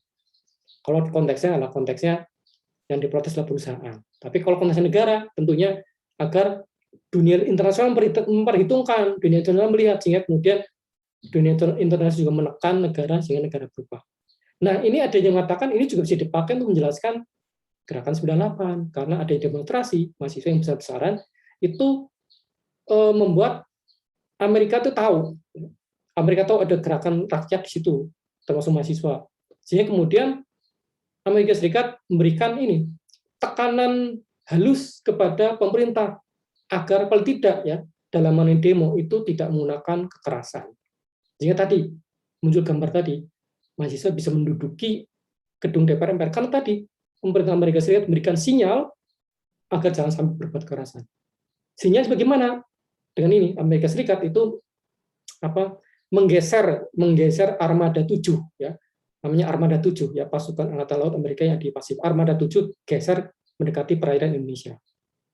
Armada 7 itu sudah ada di atas masing-masing kapal induk itu sudah ada pesawat tempur. Dan mereka juga siap menurunkan tank agar ya itu sekedar membuat ancaman.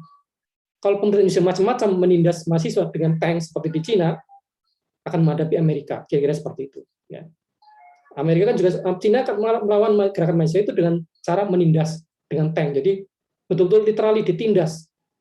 Jadi ada ratusan mahasiswa yang ditindas, tapi dilindas oleh tank pemerintah Cina ketika mereka protes di lapangan Tiananmen. Nah, Amerika tidak ingin seperti itu ada di Indonesia, sehingga kemudian mendekatkan Armada 7 ke perairan Indonesia, mengancam jangan macam-macam kamu kalau menindas mahasiswa nanti akan diserbu oleh Amerika, kira-kira seperti itu ya kasarnya, meskipun juga tidak ada rencana seperti itu sebetulnya, tapi ini sinyal halus sehingga kemudian mengapa kemudian Amerika tahu ada gerakan mahasiswa seperti itu ya karena tadi gerakan mahasiswa sangat intensif, sangat masif, sehingga ya mau tidak mau ya dunia tahu ada gerakan sosial yang luar biasa di Indonesia. Nah, karena dunia tahu, maka Amerika Serikat ya waktu itu sedang peduli terhadap isu HAM, maka dia memberikan perhatian khusus pada isu tadi. Sehingga ada yang maaf, ini Amerika Serikat secara tidak langsung, secara halus, secara simbolik itu mengancam militer Indonesia agar tidak macam-macam terhadap mahasiswa.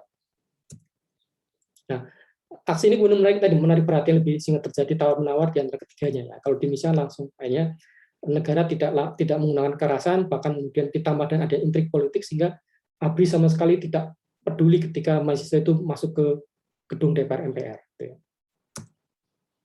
Nah, repertoire merupakan pilihan bentuk dan strategi dalam melaksanakan gerakan sosial. Ya. Misalnya merobohkan pagar gedung DPR, demonstrasi di jalan, mengeluarkan petisi, ya, melakukan pertemuan-pertemuan, menulis opini di media, dan seterusnya. Ini teori repertoire seperti itu. Teori pertengkaran politik, nah ini sebenarnya hampir sama dengan teori struktur kesempatan tadi, ya. Dan ini saya tidak akan terlalu banyak bahas, jadi ya singkatnya teori struktur kesempatan politik itu punya keterbatasan, ya. Bahkan ini McAdam yang mengkritik, ya, McAdam ini mengeluarkan teori pertengkaran politik, ya. Dia mengkritik teori sebelumnya tadi struktur kesempatan politik, struktur mobilisasi, framing, repertoire memiliki keterbatasan dalam menguji adanya kontensius politik atau ketegangan politik yang memang sudah ada dalam rezim pada waktu itu, ya. Jadi, nah ini kritiknya karena teori konsep terlalu statis, ya, lebih relevan menjelaskan gerakan sosial yang tunggal dan cakupannya relatif kecil dan tidak cukup memadai untuk menjelaskan ketegangan dan cakupan besar dan luas. Makanya tadi saya katakan gerakan sosial 98 tidak bisa dijelaskan hanya dengan satu teori saja, gitu ya. Nah ini kritiknya McAdam juga benar, ya. Ternyata ada juga teori kesempatan politik bisa digunakan, mobilisasi digunakan, framing digunakan, repertoire digunakan. Nah, teori konsep itu muncul dalam konteks politik yang relatif terbuka, ya. Jadi ini semua dalam konteks yang terbuka, ya. Walaupun pemerintahnya tertutup, otoritas, tapi kan paling tidak medianya terbuka, ya, sudah internet. Tapi bagaimana kalau sama sekali tidak terbuka? Ini yang ingin diulik oleh teori pertentangan politik. Jadi, nah teori ini menggunakan pendekatan dinamis dalam menganalisa peristiwa gerakan, ya. Jadi lihat munculnya gerakan-gerakan sosial yang tidak semata-mata orientasi politik, ya. Jadi ada namanya gerakan sosial baru, ada bahkan nasionalisme sendiri kan juga gerakan sosial. Nasionalisme kan tidak langsung mengarah padanya perlawanan politik, ya. Seperti kasus Indonesia kan waktu itu Indonesia kan apakah adanya nasionalisme di awalnya abad 20 itu langsung menimbulkan perlawanan terhadap Belanda kan tidak, ya. Tapi ini merupakan gerakan sosial, yaitu berkembangnya nasionalisme di Indonesia tahun awal abad 20 itu tadi. Nah, komponen seperti struktur kesempatan politik, struktur mobilisasi ini menjadi penting untuk dianalisa secara bersama-sama, ya. Jadi ada 3 mekanisme yang perlu diperhatikan dalam ketegangan politik, yaitu mekanisme lingkungan, yaitu lokus di mana terjadinya peristiwa ketegangan politik tadi. Ada mekanisme kognitif tadi, termasuk kognitif itu termasuk melakukan proses framing, ya. Kemudian yang ketiga mekanisme relasi. Nah ini berarti menggunakan teori tadi, mekanisme struktur mobilisasi. Ya. Jadi ini sebetulnya teori ketegangan politik ini ingin menjelaskan atau menggunakan banyak teori untuk menjelaskan. Jadi teori struktur teori ketegangan politik itu memang tidak tunggal, ya. Bukan teori yang tunggal, bukan teori yang berdiri sendiri, tapi dia memanfaatkan teori-teori yang sudah ada sebelumnya. Nah, kemudian terakhir adalah teori gerakan sosial baru. Ya. Ini baru muncul tahun 1960-an, ya, karena memang situasinya gerakan sosial yang muncul itu memang tidak semata-mata basisnya itu perubahan rezim, gitu ya. Jadi tapi gerakan sosial baru, teori gerakan sosial baru juga melihat dan menempatkan atau gerakan sosial sebagai aksi kolektif yang rasional dan memiliki nilai positif. Jadi agak sama dengan teori yang sebelumnya tadi, ya, teori ketegangan politik ini, teori ini juga memanfaatkan teori yang ada sebelumnya, yaitu juga ada teori pilihan rasional, ada mobilisasi sumber daya, kemudian teori gerakan sosial baru memperbaiki dalam dan mengkonseptualisasikan teori-teori gerakan sosial sebelumnya ke dalam era kekinian, misalnya teori eksploitasi Karl Marx. Tapi era kekinian ini perlu garis bawahi, ya. Misalnya ini. Nah, ini ada contoh gerakan sosial baru, ya. Di sini terjadi eksploitasi, tapi bukan dalam konteks sesederhana seperti dibayangkan oleh Marx, ya. Jadi gerakan sosial baru yang berbasiskan, ini adalah gerakan sosial baru yang berbasiskan pada perjuangan kelompok kulit tertentu, ya. Ini kulit hitam. Tetapi ya bedanya dengan Marx, yang terlibat dalam gerakan sosial ini bukan hanya mereka yang sama-sama kulit hitam gitu ya.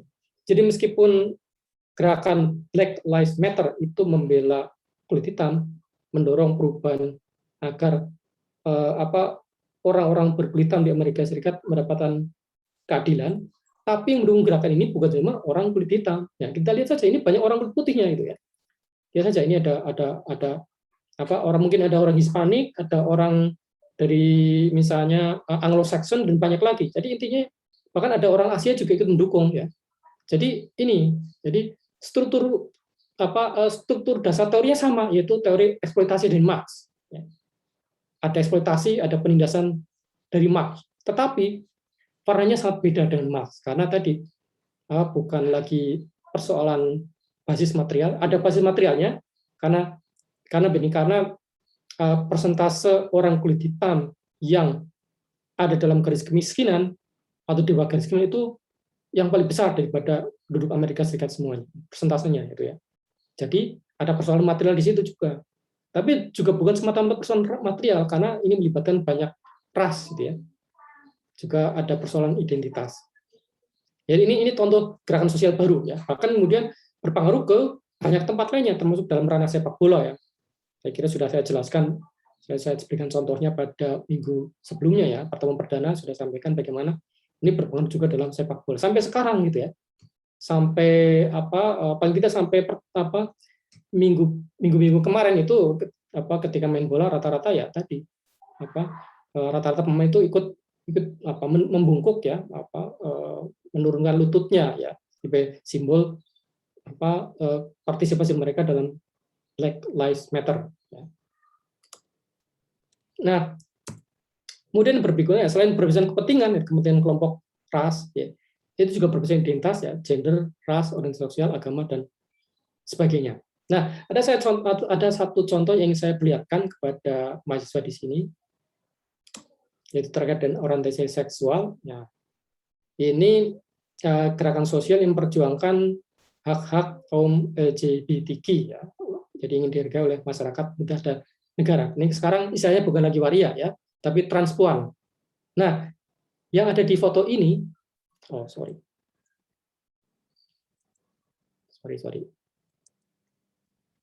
Jadi yang di sini yang ada di foto ini ya, yang rambutnya panjang, ini namanya sekarang namanya Lulukais Yura Surahman. Nah, nama aslinya adalah Surahman ketika masih laki-laki, dan dia adalah mahasiswa sosiologi Visip Unsur tahun 99. Jadi ini kakak kelas kalian ya. Jadi sekarang dia menjadi aktivis transgender di tingkat internasional. Sekarang tinggal di Belanda kalau tidak salah ya. Sekarang sudah punya suami ya. Seorang laki-laki Belanda gitu. Jadi ini jadi mungkin ya ada ya, ini contoh alumni Brasil ya. Dia dalam tingkatan gerakan sosial Brasil ya. Dia tadi ikut terlibat dalam gerakan tingkat internasional, tingkat global untuk perjuangkan hak-hak kelompok LGBTQ ya. Dan ya terbukti sekarang dia malah ya tadi yang setahu saya ketika masih kuliah S1 itu dia sebetulnya bahasa Inggrisnya ya bahasa Inggris yang standar Almaty ya, tidak terlalu bagus, bahkan agak terbatas ingat saya, tetapi sekarang bisa menjadi aktivis internasional gitu ya, yang bisa berbahasa Inggris secara lancar. Jadi mungkin di sini yang masih tidak percaya diri dengan kemampuan bahasa Inggris ya jangan khawatir, ini bisa berkembang gitu ya. Nih contohnya, jadi kalau orang terlibat dalam gerakan itu otomatis kemampuannya juga berkembang gitu ya. Bukan cuma kemampuan berbahasa asing tapi juga kemampuan buat bergerakan. Jadi ini salah satu alumni yang menurut saya berprestasi ya di tingkat nasional, dan ya bisa juga kita banggakan gitu ya. Saya sih bangga ya kepada dia karena dia sendiri mengaku bahwa ini dia melakukan itu karena sosiologi gitu ya, karena sosiologi yang dipelajari di sini ya, ini dia bisa menggunakan sosiologi untuk tadi melibatkan diri dalam gerakan sosial, bahkan menjadi manajer gerakan sosial itu, bahkan sampai menjadi ikut memimpin gerakan sosial ya, dalam satu organisasi yang saya agak lupa namanya, tapi ya sering terlibat dalam tadi kegiatan-kegiatan seperti sini ya, sampai buat International Day Against Homophobia dan Transphobia. Nah, ini contoh keterlibatan aktivis dari alumni kita ya di tingkatan global. Nah, ada juga yang berbasis agama, ya nanti ada materi sendiri. Nah, ini dalam gerakan sosial baru ini juga semakin terbuka bagi adanya gerakan-gerakan sosial di negara-negara luar Amerika Utara dan Eropa Barat. Karena teori-teorinya tadi itu sebetulnya hanya bisa digunakan dalam konteks Eropa. Ya. Hanya kalau orang melakukan modifikasi sajalah, maka teori-teori tadi bisa digunakan. Jadi sebetulnya teori-teori tadi, ya, dari mobilisasi sumber daya sampai teori ketegangan politik itu sebenarnya teori-teori yang tadinya muncul untuk mempelajari gerakan sosial di Amerika Utara dan Eropa Barat. Nah, sekarang ya, dengan munculnya gerakan sosial baru, maka kemudian teori-teori tadi lebih berkembang, dimodifikasi, dirangkai dengan teori-teori lainnya, sehingga bisa bersifat global, ya, bisa menjelaskan fenomena gerakan sosial baru, termasuk yang ada di Amerika Utara, Amerika Latin, Afrika, Timur Tengah, dan di Indonesia. Nah, teori gerakan sosial modern berhasil mengidentifikasi faktor-faktor apa saja yang memfasilitasi tumbuhnya gerakan sosial, kuat lemahnya gerakan sosial, dan berhasil tidaknya gerakan sosial. Jadi, saya kira itu yang dapat saya sampaikan terkait dengan teori-teori gerakan sosial. Nah, barangkali ada yang mau ditanyakan di sini, silakan terkait dengan apa yang saya sampaikan tadi.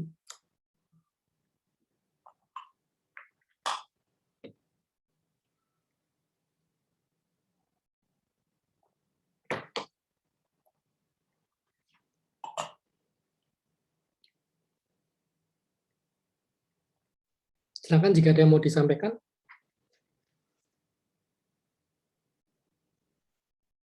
Oh, silakan. Tutor boleh tanya, siapa saja boleh tanya. Silakan, Pak Ditya. Ya Pak, izin bertanya Pak. Dari tadi saya ngikutin materinya Pak.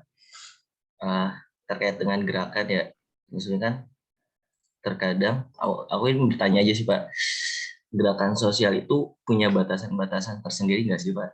Soalnya terkadang ketika misalnya emang, tadi kan Bapak dikaitkan dengan konteks media ya. Nah misalnya media, contohnya dia emang fungsinya adalah penggiring opini, membuat opini publik, dan mengorganisir juga. Nah, ketika misalnya ngomongin soal media, misalnya dikaitkan dengan peraturan pers aja, itu kan salah satu syarat untuk disebut perusahaan pers adalah dia berbadan hukum. Nah, ketika misalnya ngomongin soal gerakan dan emang ada medianya, dan dia menerbitkan output berupa berita dan sebagainya, nah, berarti otomatis kan dia nggak punya hak untuk melakukan itu. Nah, pertanyaannya adalah, apakah emang itu adalah salah satu bentuk resistensi yang dibuat oleh yang ya pemilik status quo, atau emang dalam gerakan sosial itu nggak melihat hal itu gitu? Dalam artian ya udah, si gerakan sosial secara kolektif ini bisa crowded dan bisa melakukan apapun di luar di ketika misalnya menyuarakan satu hal kayak gitu Pak. Kayak gitu Pak, gimana Pak? Ya, jadi kalau soal batasan sebetulnya tadi gerakan sosial itu batasannya ya tadi rasional ya, rasional, tidak emosional ya, juga tujuannya jangka panjang bukan jangka pendek, itu batasannya ya. Jadi batasan gerakan sosial tadi sepanjang orang itu terlibat itu secara rasional, punya tujuan, ya, punya kepentingan yang sifatnya jangka panjang bukan cuma jangka pendek, dan gerakan sosial tadi itu punya isu bersama di perjuangan, yaitu gerakan sosial gitu ya. Jadi batasannya ya, membedakannya ya batasan dengan pada kolektif gerakan sosial itu sebetulnya. Nah, terkait dengan media tentunya tadi framing ya. Jadi teori framing, teori press frame itu tidak sampai mengarah pada bagaimana media diorganisir gitu ya, tidak sampai mengarah sana. Tapi lebih mengarah bagaimana gerakan sosial memanfaatkan media yang ada untuk kepentingan mereka. Bagaimana gerakan sosial membingkai isu itu sehingga media melirik isu tadi, kira-kira seperti itu ya. Jadi gerakan sosial ini tidak ingin mengaruhi langsung media, tidak, tapi bagaimana caranya isu itu dibungkus agar menarik perhatian media. Karena itu, agar teori press framing itu berhasil, maka para pegiat gerakan sosial itu mencari isu yang kira-kira menarik perhatian media gitu ya. Ya kira-kira media itu mau memuatnya kira-kira seperti itu ya. Jadi penyampaiannya, jadi ketika disampaikan ke media, maka itu dikemasnya dalam bentuk isu yang media itu bisa menerima gitu ya. Jadi misalnya jadi makanya kemudian ya milih-milih media ya. Seperti gerakan LGBTQ kan tidak mungkin dia promosi ke media yang landasannya agama ya, atau media yang agak berbau agama seperti Republika kan tidak mungkin itu ya. Bahkan kalau LGBTQ kan pasti kalau memberitakan tentang LGBTQ kan pasti memojokkan ya. Makanya kalau dia promosinya ke media ya dipilih media-media tertentu yang memang frame-nya sama dengan gerakan sosial ini itu ya. Ya memang ya kalau secara hukum memang ya media itu ya independen ya tidak miak dan juga tidak boleh ditekan oleh manapun ya secara hukum. Tapi kan kita bicara soal orientasi ideologis dari media. Ya ini kalau hukum kan tidak sampai mengatur ke sana kan. Hukum pers kan tidak sampai melihat pada orientasi ideologis atau orientasi politis dari media yang bersangkutan. Jadi kalau gerakan LGBTQ ya gerakan sosial yang perjuangan LGBTQ yang digandengnya bukan Republika tapi media yang mungkin mereka anggap lebih ramah daripada mereka, misalnya Kompas gitu ya. Kan pasti lebih ramah daripada Republika terhadap isu LGBTQ kan seperti itu. Atau misalnya gerakan sosial yang isu kedaerahan ya tidak mungkin mendekatinya ke Kompas kan, ya dekatinya media yang kedaerahan juga ya. Ya kalau isu yang diangkat misalnya tentang korupsi lahan kebun dalam misalnya kan tidak mungkin Kompas gitu ya. Tapi Radar Banyumas ya. Suara Banyumas atau yang paling tidak Suara Merdeka Banyumas itu yang mulai itu ya. Jadi memang teori framing, press framing ya memang tidak sampai pada bagaimana mengatur media, tidak sampai bagaimana organisasi media, tapi bagaimana mengatur media ya. Masalah media itu terpengaruh atau tidak itu bukan urusan gerakan sosial ya. Yang penting gerakan sosial memperjuangkan agar isu mereka juga diperjuangkan oleh media. Ya. Makanya yang dicari adalah media yang memang frame-nya sama, yang frame ideologisnya sama, atau paling tidak bertentangan dengan gerakan sosial tadi. Ya, makanya tergantung dari isu apa yang ingin dibangun atau diangkat oleh gerakan sosial. Apa isu kedaerahan, isu berbasis identitas, atau isu apa. Ya. Kemudian dicari, dipilih media yang sesuai dengan isu tadi. Itu kira-kira, Aditya. Nah, Pak, yang bertanya lagi, kalau kayak gitu, misalnya suatu perkumpulan yang kolektif untuk menyuarakan satu hal atau gerakan sosial itu, dia punya media sendiri dan bahkan bisa menggiring ini, apakah itu jadi satu hal yang bumerang buat gerakannya atau malah jadi nilai plus tersendiri, Pak? Nah, kalau itu saya kira bukan standarnya ya. Jadi bisa saja memang salah satu atau mungkin beberapa pihak dari media bisa saja memang dia punya afiliasi dengan gerakan sosial tadi. Itu bisa saja. Ya. Tapi kan ini tidak terjangkau ya, artinya tidak apakah ini menjadi bumerang itu bisa tidak. Ya. Misalnya Misalnya taruhlah gerakan sosial tadi yang saya tahukan ya, gerakan sosial memperjuangkan nasib LGBTQ ya. Kemudian ternyata yang misalnya mereka kemudian ingin agar ini diperjuangkan oleh atau di framing agar misalnya diliput oleh media seperti Kompas ya. Kemudian ternyata yang ikut meliput berita tadi itu ternyata wartawan yang memang punya kedekatan dengan pemimpin gerakan ya. Itu kan sesuatu yang sifatnya personal ya, personal artinya tidak bisa dikatakan oh ini gerakan ini sukses karena misalnya didukung oleh Kompas misalnya, kan tidak bisa seperti itu karena sifatnya individual ya.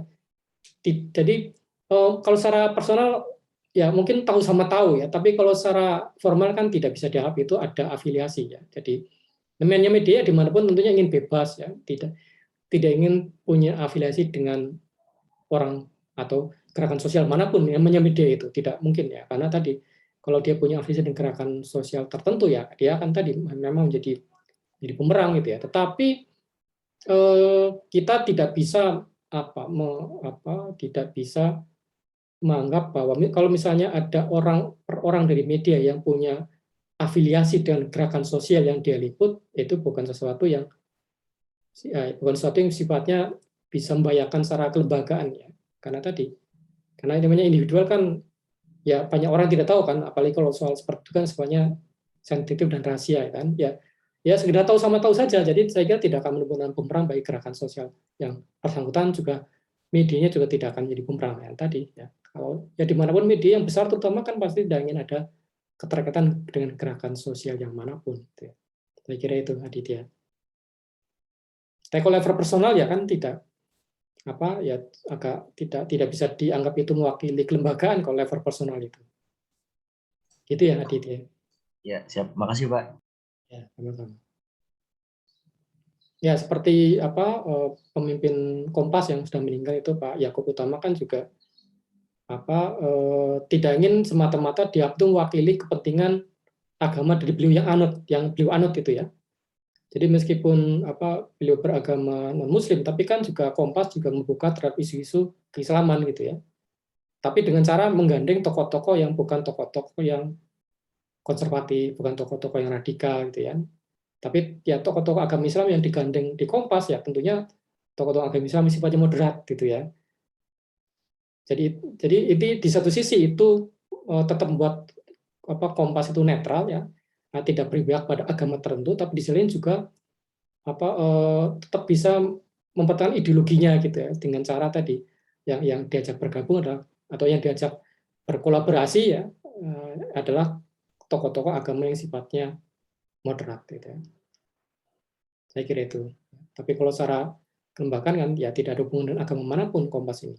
Meskipun dulu itu ya sempat kaitkan dengan satu agama ya dulu sekali. Tapi kalau sekarang kan sudah tidak lagi ya, karena orang dia juga di sana juga banyak tokoh agamanya ya, banyak tokoh agama yang mau diliput di sana, bahkan dalam pemberitaannya juga suara tokoh agama mayoritas juga banyak dikutip gitu kan. Sehingga ya ini ya dianggap netral dan tidak ada media yang tidak ingin dianggap netral ya kalau mau korannya laku ya. Tapi kalau gerakan sosial itu punya media sendiri ya saya kira tidak ya. Kalaupun mereka punya media sendiri kan bukan media publik, bukan media massa ya, tapi media yang nyokalan mereka ya, misalnya selebaran buletin ini bisa saja ya, bisa saja. Misalnya nanti dosen praktis yang saya dirikan dari Front Kedaulatan ya, untuk sumber daya alam ya, mereka punya buletinnya sendiri, tapi untuk konsumsi internal bukan untuk media massa. Ya. Jadi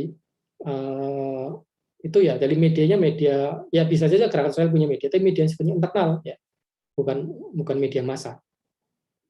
Kalau media massa ya pasti membranding dirinya sebagai netral gitu ya pasti. Oke, saya kira itu Aditya. Ada yang lain yang mau bertanya atau berpendapat?